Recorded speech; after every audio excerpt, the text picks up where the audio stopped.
Hello दोस्तों, स्वागत है आपका मेरे चैनल ऐशु नावेल वर्ल्ड में।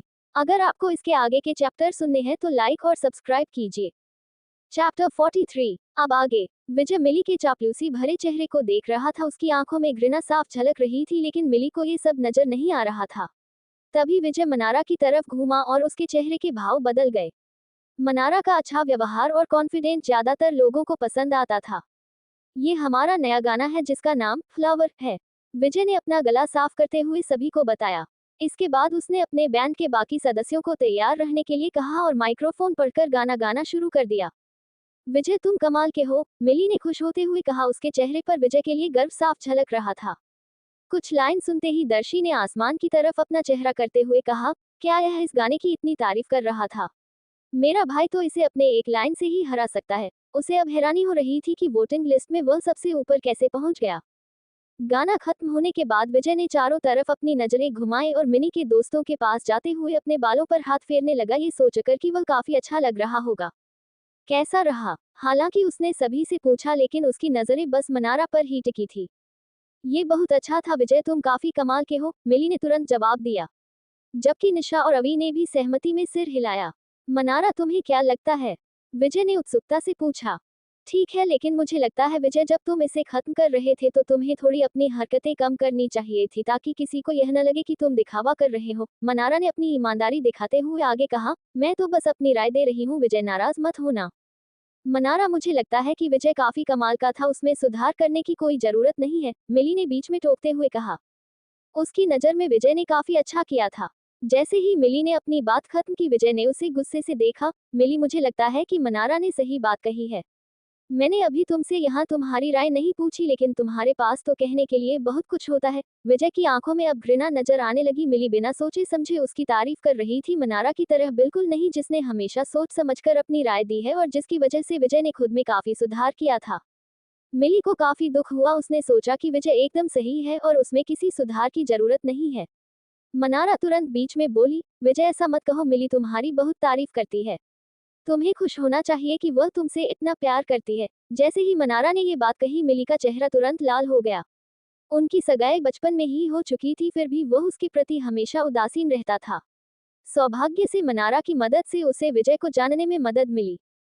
मैं नए स्टूडेंट के वेलकम पार्टी में गाना गाकर सबको हैरान करने की प्लानिंग कर रहा हूँ, विजय ने मनारा की बातों को टालते हुए कहा। दर्शी उनके बगल में बैठी थी और वहां पर रखे खाने को खाए जा रही थी। यह सुनकर वह अपनी हंसी को रोक नहीं सकी। सभी लोगों ने अपना सर घुमाया। दर्शी, तुम किस बात पर हंस रही हो? विजय ने नाखुश होते हुए पूछा। बेशक भले ही उसने अपना रूप बदल दिया हो, फिर भी वह उसे पसंद नहीं थी। कुछ नहीं, क्या मैं अब हंस भी नहीं सकती? दर्शी ने फिर से खाते हुए कहा। विजय उसके रवैया से काफी गुस्सा हो गया। मिली ने तुरंत बीच में कहा, विजय उससे बहस मत करो, वह म्यूजिक के बारे में कुछ भी नहीं जानती। मनारा भी शर्मिंदा थी। विजय, मुझे दर्शी की तरफ से माफी मांगनी चाहिए, वह ऐसी ही है। कोई बात नहीं मनारा, तुम्हें उसके लिए बोलने की जरूरत नहीं है। मैं उससे बहस नहीं करूंगा। विजय ने उदारता का भाव दिखाया और तिरस्कार से दर्शी की ओर देखा। दर्शी उसके अहंकारी व्यवहार को देख रही थी। विजय की कुछ और बार बेमतलब की तारीफ करने के बाद वह सभी लोग वहां से बाहर निकल गए। जब वह सीढ़ियों से नीचे उतर रहे थे तो मनारा अचानक रुक गई और बोली, अरे मैं तो लगभग भूल ही गई थी, काउंसलर मुझे किसी बात पर मिलना चाहते हैं, मुझे वहां जाना होगा। मनारा तुम जाओ, जल्दी करो, मिली और उसके दोस्तों ने जवाब दिया। मनारा के जाने के बाद उन तीनों ने दर्शी पर एक नजर डाली और तुरंत दूसरी तरफ चले गए। दर्शी को भी इसकी परवाह नहीं थी, वैसे भी वह परेशान करने वाले लोग थे। दर्शी मनारा की पीठ को देखती रही जब तक वह दूर नहीं गई, उसकी निगाहें उस पर ही टिकी रही। फिर उसने अपना फोन निकाला और मनारा के लोकेशन को ट्रैक करना शुरू कर दिया। उसे ये देखकर हैरानी हुई कि मनारा म्यूजिक डिपार्टमेंट की ओर जा रही थी। इंटरेस्टिंग। दर्शी ने तुरंत उसका पीछा किया। कुछ देर में दर्शी वहां पहुंच गई और चुपचाप गेट के पीछे छुपकर सोचने लगी कि मनारा क्या कर रही होगी। अचानक उसने एक आवाज सुनी जिससे उसके दिल की धड़कन बढ़ गई। मनारा, हमें एक दूसरे से मिले हुए 2 महीने हो गए हैं, मुझे तुम्हारी बहुत याद आती है। वह आवाज सचमुच विजय की थी, जैसा कि उसने सोचा था। वह लोग अभी कुछ समय पहले ही मिले थे, फिर भी अब उन्हें अकेले में मिलने की इतनी जल्दी थी। कितने बेशर्म लोग हैं, दर्शी ने मन ही मन कोसा। अंदर क्या हो रहा है ये बेहतर ढंग से देखने के लिए उसने खिड़की को थोड़ा सा खोला। तभी उसने देखा विजय ने मनारा को दीवार के सहारे पका हुआ है और उसके कपड़ों पर से उसे छू रहा था और साथ ही उसे पूरे जोश के साथ चूम भी रहा था। मनारा उसका पूरा साथ दे रही थी। जब वह सांस लेने के लिए रुकी तो मनारा बोली, विजय ये सही नहीं है, अगर मिली को पता चल गया तो क्या होगा। उद्धरण चिन्ह। ऐसे समय में उसे भूल जाओ। विजय की आवाज में घृणा साफ दिख रही थी। अगर मेरे माता पिता मुझे उसके साथ रहने के लिए मजबूर नहीं करते तो मैं उसकी तरफ देखता भी नहीं। मनारा, मैं सिर्फ तुमसे प्यार करता हूँ, विजय ने आगे कहा। मनारा का चेहरा लाल हो गया। तुमने पहले जो कहा था कि मैं तुम्हारे परिवार की कंपनी का इस्तेमाल करके अपने करियर में आगे बढ़ सकती हूँ, उसके बारे में तुमने क्या सोचा है। उद्धरण चिन्ह। चिंता मत करो मनारा, तुम एक स्टार बनने के लिए पैदा हुई हो, मैं तुम्हारी पूरी मदद करूंगा, मैं चाहता हूँ कि लोग तुम्हारे टैलेंट को देखें, विजय ने आगे कहा और उसे फिर से किस करने लगा। दर्शी ने चुपचाप अपना फोन निकाला और उस पूरे नजारे को रिकॉर्ड करने लगी। वह लंबे समय से इसका इंतजार कर रही थी और मनारा ने उसे निराश नहीं किया, उसने उसे इतना बढ़िया तोहफा दिया था। दर्शी बड़े इंटरेस्ट के साथ उस नजारे को देख रही थी, तभी उसे अपने पीछे किसी लड़के की आवाज आई जिससे वह चौंक गई। तुम यहाँ क्या कर रही हो, उस लड़के ने पूछा। दर्शी चौंक गई और उसने जल्दी से अपना फोन पॉकेट में डाला और जैसे ही वह मुड़ी वह खुद को संभाल नहीं पाए और अचानक गिरने लगी, जिससे वह उस लड़के से टकरा गई। उस लड़के ने दर्शी को गिरने से बचा लिया। लड़के ने ब्लैक शर्ट और व्हाइट पैंट पहना हुआ था, उसका हाथ अपने पेंट के पॉकेट में था, दिखने में वह काफी सख्त लग रहा था और उसकी गहरी आंखें दर्शी को घूर रही थी। इस समय कमरे में मौजूद मनारा और विजय ने भी इस आवाज को सुना। मनारा डर गई और उसने विजय को धक्का देकर दूर किया और जल्दी से अपने कपड़ों को ठीक करने लगी। वहां कौन हो सकता है। विजय का चेहरा उदास हो गया और वह तेजी से गेट की ओर बढ़ा। चाहे वह कोई भी हो, अगर वह उसे और मनारा को एक साथ देखते हैं तो वह किसी भी कीमत पर उन्हें मुंह खोलने नहीं दे सकता था। विजय ने तेजी से गेट खोला, लेकिन वहां ऐसा कोई व्यक्ति खड़ा था जिसकी उसने उम्मीद नहीं की थी। वह इंसान लक्ष्य था। लक्ष्य, तुम यहाँ क्या कर रहे हो। विजय का स्वर तुरंत बदल गया। सभी लोगों में से ये एक ऐसा आदमी था जिससे वह लड़ नहीं सकता था। लक्ष्य का परिवार अंडरवर्ल्ड से जुड़ा हुआ था, जिसकी वजह से कोई भी उनसे लड़ने की हिम्मत नहीं करता था। लक्ष्य भी खुद गुस्सैल स्वभाव का था और वह कभी किसी की बात नहीं सुनता था, जिसके कारण लोग उसे कॉलेज का गुंडा कहते थे। विजय बड़ी मुश्किल से खुद को शांत कर पा रहा था। तुम यहाँ क्यों आए हो। उद्धरण चिन्ह। क्या ये तुम्हारी प्रॉपर्टी है। मैं जब चाहूँ जहाँ चाहूँ आ सकता हूँ। लक्ष्य ने उसे ठंडी निगाहों से देखा। उसका स्वर काफी कड़क था। विजय को निराशा हुई। ये लड़का वास्तव में उससे 1 साल छोटा ही था, लेकिन उसने उसे जवाब देने की हिम्मत की। वह लक्ष्य के साथ उलझना नहीं चाहता था, लेकिन जब उसने मनारा के बारे में सोचा तो उसने पूछा, क्या तुमने अभी कुछ देखा। उद्धरण चिन्ह। लक्ष्य ने अपनी आंखें बंद कर ली। उसने केवल लड़की को इधर उधर घूमते देखा था, लेकिन यह नहीं जानता था कि अंदर क्या हुआ था। हालांकि विजय के व्यवहार को देखकर वह अनुमान लगा सकता था कि क्या हुआ होगा, लेकिन वह उनके इस नाटक में शामिल नहीं होना चाहता था। लक्ष्य ने कोई जवाब नहीं दिया, बस लापरवाही से अपना सिर रगड़ा। उसने विजय को एक ठंडी नजर देखा और वहां से चला गया। जब वह बहुत दूर निकल गया तो मनारा धीरे धीरे उस रूम से बाहर निकली। हम क्या करें। क्या उसने सब देख लिया। मनारा इतनी परेशान थी कि वह लगभग रोने लगी। अगर यह मामला सबके सामने आ गया तो उसके कैंपस क्वीन के रूप में अच्छी छवि बर्बाद हो जाएगी। चिंता मत करो मनारा, हो सकता है कि उसने वह सब न देखा हो। इसके अलावा लक्ष्य के कैरेक्टर के अनुसार वह इस बारे में किसी को कुछ नहीं बताएगा, भले ही उसे पता हो कि यहाँ क्या हुआ था। ध्यान से सोचने पर मनारा विजय की बातें समझ गई। उसने झुंझलाहट से पैर पटका, चाहे कुछ भी हो ये बात किसी और को नहीं पता चलनी चाहिए। दूसरी तरफ लक्ष्य के नीचे जाने के बाद वह तुरंत दर्शी के पास पहुंच गया। वह उसे रोकते हुए बोला, रुको। दर्शी ने उसकी तरफ देखा। उसकी शुरू की ठंडी नजर अचानक एक मुस्कान में बदल गई और वह तुरंत बोली, तुम कैसे हो दोस्त।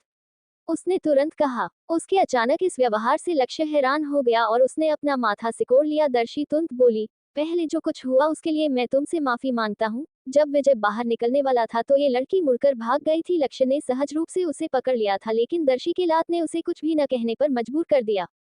लक्ष्य की आंखों में गुस्सा देखकर दर्शी की मुस्कान गायब हो गई। क्या तुम विजय के साथ कोई प्लानिंग कर रहे हो। दर्शी ने पूछा और सोचा कि क्या इस आदमी ने विजय को सब कुछ बता दिया है, लेकिन वह तो जानता भी नहीं था कि वहां कौन है, इसलिए शायद ये सही न हो।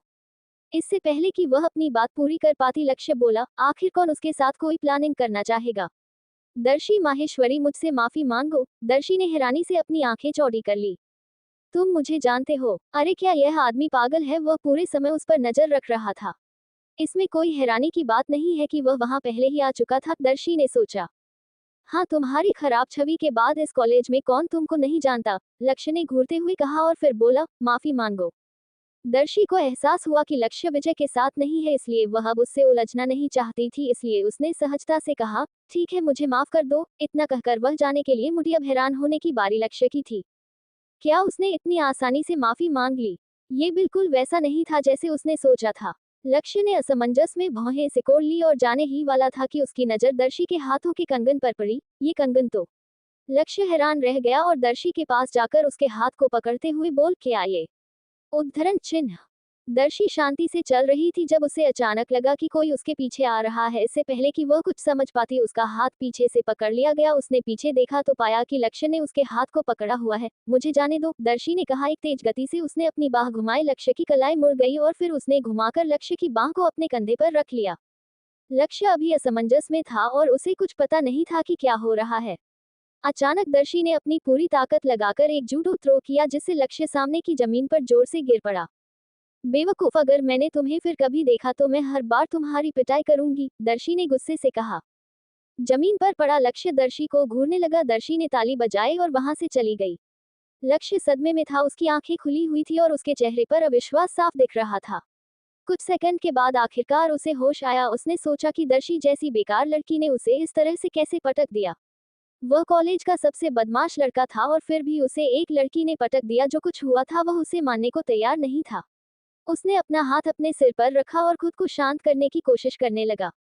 वह लड़की सचमुच क्रूर है। शुक्र है कि यह नजारा किसी ने नहीं देखा, नहीं तो मुझे शर्मिंदा होना पड़ता। लक्ष्य। अचानक उसे एक जानी पहचानी आवाज सुनाई दी। लक्ष्य चौंक गया और तुरंत उठकर खड़ा हो गया और खुद को अजीब व्यवहार करने से रोकने लगा। जब उसने देखा तो किर्त और बाकी लड़के उसकी तरफ आ रहे हैं और उसे हैरानी से देख रहे थे। तुम यहाँ क्या कर रहे हो? लक्ष्य ने पूछा। उसका चेहरा लाल पड़ गया। भाई, तुमने कहा था कि तुम कुछ लेने के लिए प्रैक्टिस रूम में जा रहे हो और हमने कहा कि हम भी तुम्हारे साथ यहाँ आएंगे, लेकिन। कीरत ने हैरान भाव से जवाब दिया।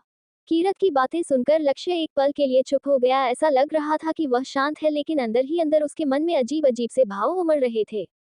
क्या कीरत ने उसे अभी पीटते हुए देख लिया था? लक्ष्य भाई, दर्शी ने तुम्हें कैसे हरा दिया? क्या मैं गलत देखा था? उद्धरण चिन्ह। कीरत उसके पास गया और चिल्लाकर बोला। लक्ष्य की आंखें छोटी हो गई और उसे गुस्सा आने लगा। उसने अपना हाथ कीरत की गर्दन की तरफ बढ़ाया और कसकर उसके गले को दबाने लगा। चुप रहो, मैं तो बस जमीन पर अचानक गिर गया। तुम क्या बकवास कर रहे हो? अपना मुंह बंद रखो, उसने धमकी दी। हाँ हाँ, मुझे तुम पर विश्वास है भाई। कीरत ने लक्ष्य के बाह को पकड़ लिया।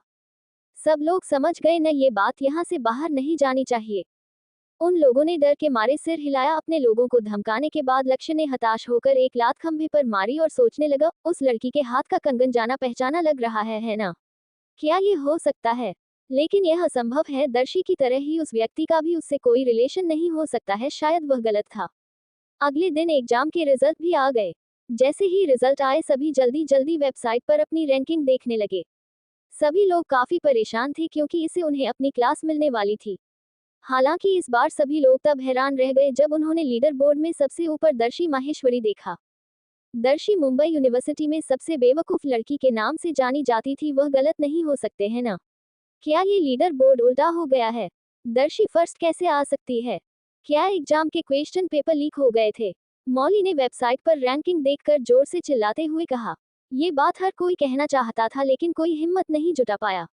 दर्शी ने आलस से अपना सामान पैक किया और जवाब देने की जहनी नहीं उठाए। आज दोपहर को उसका प्रोफेशनल कोर्स का एग्जाम था और उसके बाद वह क्लास ए में जाने वाली थी। उसके पास उससे निपटने का टाइम नहीं था।